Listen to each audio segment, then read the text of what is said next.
안녕하세요. 충남 온라인학교 2학년 국어 수업을 시작하겠습니다. 여러분, 신과 함께 봤어요? 선생님 어느 신과 함께요? 웹툰이요? 아니면 영화요? 우리 웹툰이었던 신과 함께가 영화로도 나와서 굉장히 흥행을 했었죠. 이렇게 우리는 웹툰이나 만화였던 것이 또 소설이었던 것이 드라마나 영화로 나오게 되는 경우를 많이 보게 됩니다. 오늘 우리는요, 이처럼 문학 작품이 새롭게 재창작되는 경우에 대해서 살펴볼 건데요. 왜 이렇게 문학 작품을 새롭게 창작을 할까 생각을 해보고, 그리고 원작과 재구성된 작품을 서로 비교하면서 어떤 부분이 달라지는지, 어떻게 달라지는지 생각해 보도록 하겠습니다. 오늘 우리가 배울 내용 이런 단원들과 연계되어 있으니까요. 여러분 교과서와 함께 보시면 좋을 것 같아요. 자, 그럼 우리가 먼저 문학작품 재구성이라는 게 뭔지에 대해서 생각을 해보겠습니다. 재구성, 다시 구성을 하는 거겠죠, 그죠? 기존에 있던 작품을 원작의 내용이나 형식 또는 과거 이야기를 미래로 가지고 온다든지 현재로 가지고 온다든지 하는 맥락을 바꾼다든지 또는 원래 글이었던 작품을 만화로 또는 영화로, 드라마로 이렇게 매체를 바꿔서 새로운 작품을 만들어내는 것을 우리가 문학작품의 재구성이라고 이야기를 합니다. 자, 그러면 왜 새로운 작품이라고 이야기를 할까? 원래 있던 작품을 그냥 조금만 바꿨을 뿐인데 왜 새로운 작품이라고 할까요? 그건 우리가 이 문학작품의 재구성을 왜 하는지에 대해서 생각해 봐야 되겠습니다. 자, 왜 그러면 기존에 있던 작품을 바꾸게 될까요? 원래 있던 걸 그대로 놔두면 되지. 왜 바꾸는 거야? 좀 마음에 안 드니까 바꾸겠지. 왜 그러는 거야? 새로운 생각이 들기 때문에 바꾸게 되는 거겠죠. 그죠? 이러한 문학 작품의 재구성은요. 뭔가 새로운 관점을 제시를 하는 거예요. 기존 이야기가 마음에 들지 않아서 왜 이래야만 하는 거지? 왜 항상 흥부는 착한 사람이어야만 되는 거야? 정말 놀부는 나쁜 사람일까? 이렇게 뭔가 새로운 의문을 제기를 하는 거예요. 새로운 관점을 제기를 하는 겁니다. 우리가 지난번에 배웠던 동백꽃을 점순이의 관점에서 또 본다면 내용이 달라지겠죠.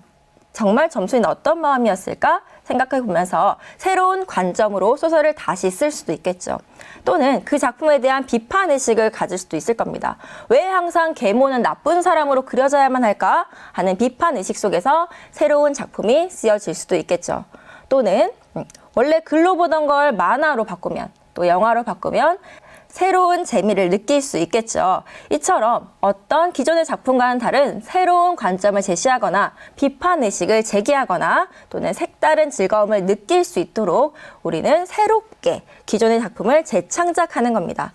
따라서 재창작된 작품 역시 기존의 작품과는 다른 새로운 가치를 지닌 완전히 새로운 작품으로 재탄생하는 거라고 볼 수 있겠죠. 그렇기 때문에 이런 재구성 작품이 단순히 짝퉁이 아니라 원래 작품을 베낀 것이 아니라 새로운 가치를 지닌 새로운 작품이라고 이야기를 하는 겁니다. 자, 그러면 어떻게 작품이 달라질까요? 먼저 시가 시로 또 이야기가 이야기로 바뀐 경우들을 살펴볼게요. 원래 시였던 게 똑같은 시로 만들어졌어요.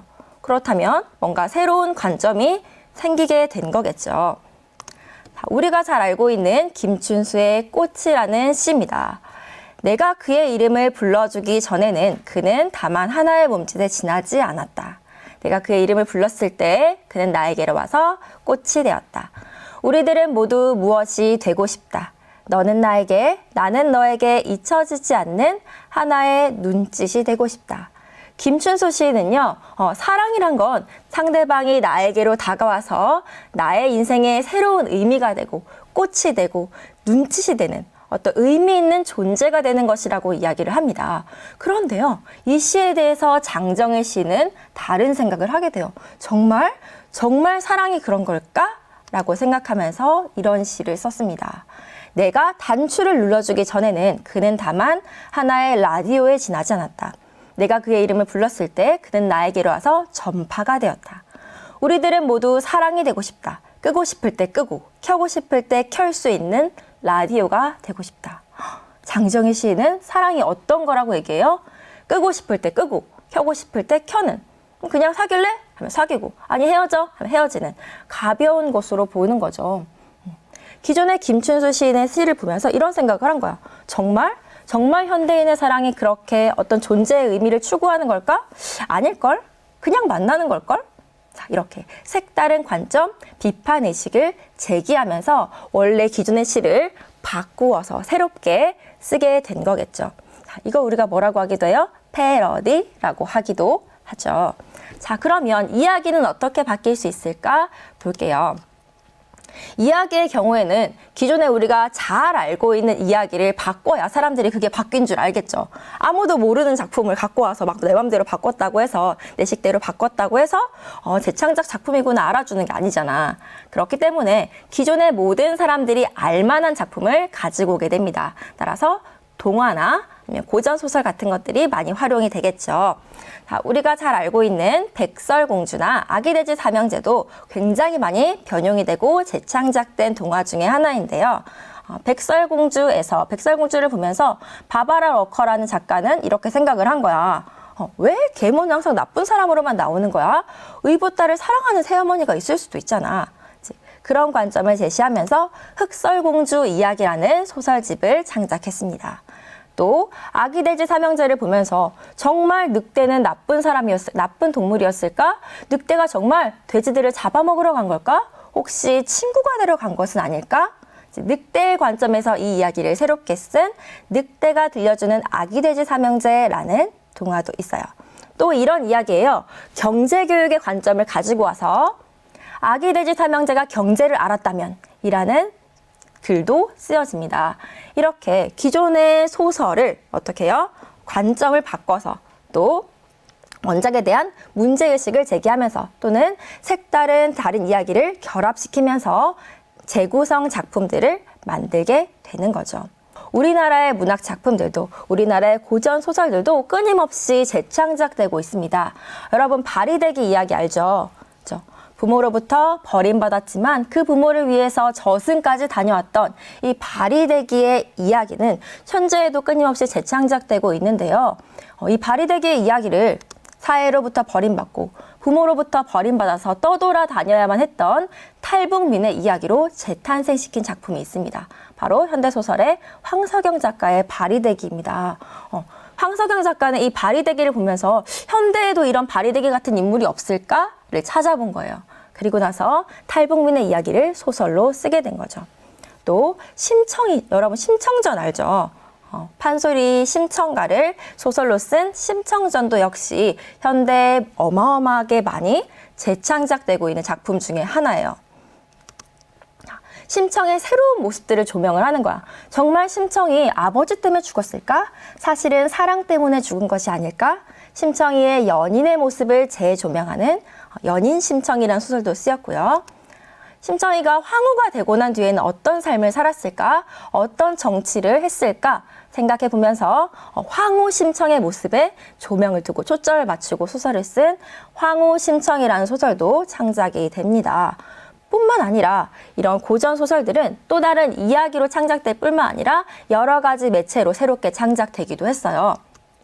심청이는 왜 장승삭댁의 수양딸로 들어갔을까? 이런 의문에서 출발해서 그녀의 심청이라는 만화로 재창작하기도 했습니다. 또 이 심청 이야기를 극으로, 연극으로, 또 발레극으로 만든 것들도 나오는데요. 이렇게 기존의 이야기가 또 다른 이야기로 만들어지기도 하지만 새로운 매체를 입으면서 새로운 매체로 재탄생하기도 합니다.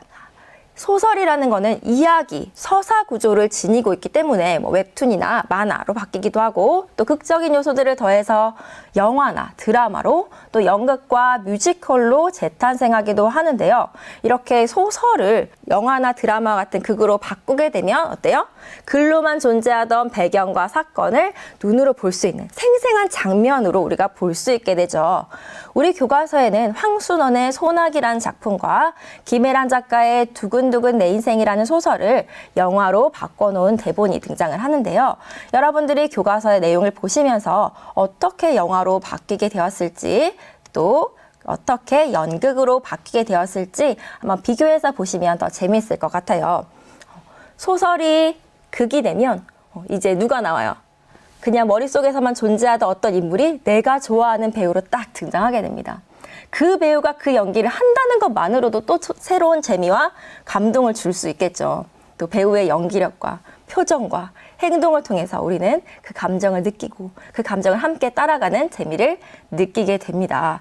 또 소설 같은 경우는 어때요? 엉덩이 딱 붙이고 앉아서 읽어야 되잖아. 그런데 이게 영화나 극으로 만들어지면 조금 더 쉽게 내용을 접할 수 있게 되기도 하겠죠. 또 연극이나 뮤지컬 같은 경우에는 음악적인 요소가 추가되기도 하고 어떤 조명이나 배우들의 움직임 같은 것들로 그게 갈등을 좀 더 긴장감 있게 전달할 수도 있겠죠. 또 영화나 드라마에서는 영상미, 배경음악, OST 이런 것들이 추가가 되면서 소설에서 느낄 수 없었던 새로운 재미를 느낄 수 있게 됩니다. 이렇게 문학작품을 영상 매체로 재구성하게 되면 새로운 표현에서 오는 재미들을 우리가 느낄 수 있게 되겠죠. 뿐만 아니라 문학은 미술이나 음악 같은 다양한 예술 장르들과 또 예술 작품들과 서로 소통하면서 영향을 주고받게 됩니다. 시가 그림으로 표현되거나 또 그림을 다시 시로 표현한 경우도 있고요. 시나 소설이 음악이 되기도 하죠. 자, 이 그림은요, 샤갈의 나와 마을이라는 그림이에요. 어때요? 실제 현실 속에 존재할 수 있는 장면인가요? 아니죠. 뭔가 마을에 대한 내 생각을 꿈처럼 또 환상적인 세계처럼 이렇게 그려놨어요. 이 그림을 보고 김춘수라는 시인이 이런 시를 썼다고 합니다. 샤갈의 마을에는 3월에 눈이 온다. 봄을 바라고 섰는 사나이의 관자놀이에 새로 돋는 정맥이 바르르 떤다. 바르르 떠는 사나이의 관자놀이에 새로 돋은 정맥을 어루만지며 하늘에서 눈이 내려와 샤갈의 마을을 지붕과 굴뚝을 덮는다. 3월에 눈이 오면 샤갈의 마을의 쥐똥만한 겨울 열매들은 다시 올리브빛으로 물이 들고 그 밤의 안악들은 그 해의 제일 아름다운 불을 아궁이에 지핀다. 어때요? 김춘수 시인 역시 이런 환상적인 세계 속에 존재하는 어떤 이미지들을 그려내고자 한 거예요. 그래서 굉장히 낯선 어휘들과 친숙한 어휘들을 막 혼용시키면서 뭔가 현실에 있을 것만 같지 않은 그런 장면들을 그려내고 있는 거죠. 올리브와 아궁이의 조화, 여러분 어때요? 그렇죠? 현실에 존재하지 않은 환상적인 세계, 상상 속 세계를 시 속에 표현해낸 거죠. 자, 이렇게 다른 작품에서 영감을 얻어서 문학 작품을 탄생시키기도 하지만 또 문학 작품에서 영감을 얻어서 그림이 재탄생되기도 합니다. 이 그림은요, 김한기 작가의 어디서 무엇이 되어 다시 만나랴라는 그림인데요. 이 김한기 작가는요, 미국에서 유학을 하면서 미국에서 작품 생활을 하기 위해서 우리나라를 떠나 있었던 시기에 굉장히 외로웠던 시기였겠죠. 김광석 시인으로부터 이런 시를 편지로 받게 됩니다. 저렇게 많은 중에서 별 하나가 나를 내려다본다. 이렇게 많은 사람 중에서 그 별 하나를 쳐다본다. 밤이 깊을수록 별은 밝음 속에 사라지고 나는 어둠 속에 사라진다. 이렇게 정다운 너 하나 나 하나는 어디서 무엇이 되어 다시 만나랴. 자, 이 시를 딱 보았을 때 어때요? 혼자 외롭게 타국에 있었던 이 김한기 시인은 그리운 사람들을 하나하나 별처럼 떠오르게 돼요. 그리고 자기 마음속에 떠올랐던 그런 별 같은 존재들을 하나하나 점으로 그리게 됩니다.